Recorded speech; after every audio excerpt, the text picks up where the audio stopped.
Hello and welcome to Two Car Pros. Today we're going to be taking a look at how to replace the serpentine belt on a 2005 F-150 5.4 liter. Let's get started.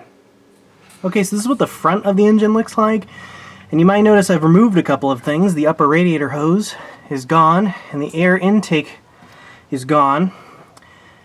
And you don't need to do that. I'm doing that so you can see what I'm doing. I tried shooting it where it wasn't, where everything was still there, like it will be on your truck. But for the purposes of this video, I've removed them. You can remove them too. They're no big deal. It does make things a little bit easier. So what we're looking for here is right there. That is the belt tensioner with a 1/2-inch drive. That's what you're looking for. You're looking for a 1/2-inch drive. If you have like a big 1/2-inch ratchet, you're good to go. I don't really have access to mine right now, so I'm going to use a torque wrench. There's just a little square hole down there that you need to fit the drive into. Once it's fully seated down here into the belt tensioner, we can apply force, and we want to force it downward. So act like you're tightening it. When you tighten it, it relieves tension off the belt, and once you get it off one pulley, you can release it. So once you're off of one pulley, you can go ahead and remove it. Now, I'll put the routing diagram on screen so you can see the way it should look when you're removing it and when we're putting it back on. But for now, we can remove the serpentine belt.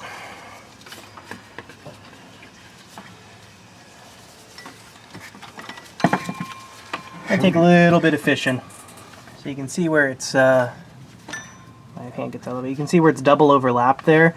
It needs to come off of there, but there's an AC pulley in the way. So eventually, if you just kind of finagle it, it does come off. Now we can take a look at our old belt. And I just got this truck, so I have no idea what kind of condition it's in as far as the belt goes. And yeah, this one, see that crack right there? Oh yeah. See that? That's not good. And that's just the only one, and that's one I've found. It would probably be okay for a little bit longer, but you know what? I would not want to do this repair on the side of the road.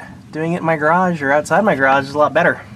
So let's go get the new belt. Okay, so here's the belt you need. It is a JK61031AB by Motorcraft. I would absolutely recommend buying the Motorcraft belt for your Ford vehicle.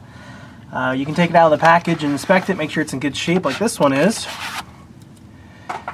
And then the next thing we need to do is make sure it's the same length as our old one. We can do this just by holding it up like this and comparing.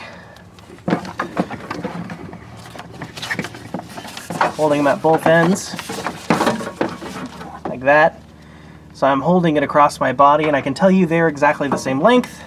The used one's a little longer, I mean by like a couple of millimeters, only because it's been used for longer, so it's been stretched out.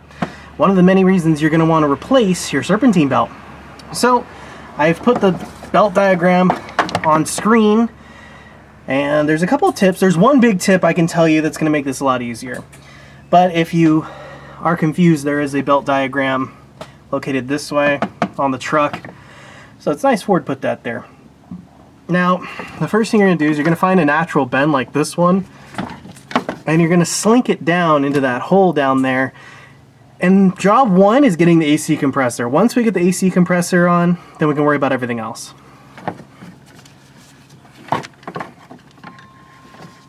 Just because it's tricky. Do you see that? See how I fished a loop of it down into that hole? And then we're going to need to wrap it around the pulley.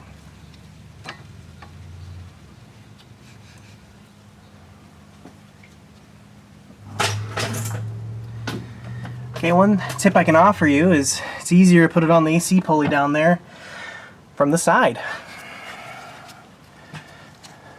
There we go.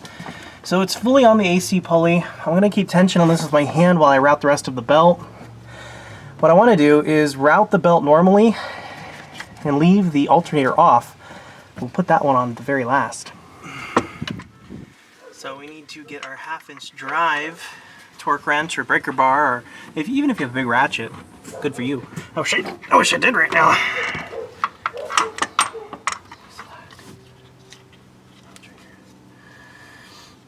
Okay, this is kind of the final step. I have all the pulleys routed. Now we're going to apply some force on the tensioner. This will give us the extra slack we need.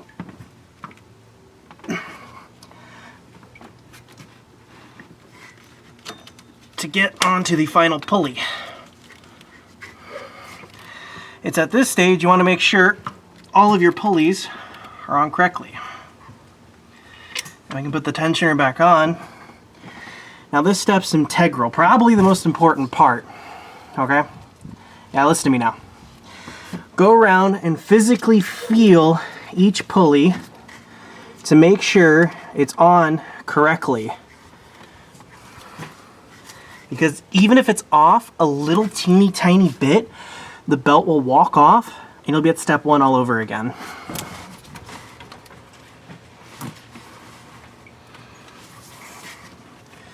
And especially check that pesky AC compressor. See, when we turn the engine on, we can look at the belt. And as the belt is spinning round and round and not falling off, we know we've done the job correctly. It's okay to watch the belt for a couple more minutes to make sure it's not walking itself off slowly, but from what I can see, it looks pretty good. And that's how to replace that serpentine belt. It's fairly simple and straightforward. If I can do it, you can definitely do it. Make sure you subscribe for my upcoming videos coming very soon. Thank you for watching, and I'll catch you next time.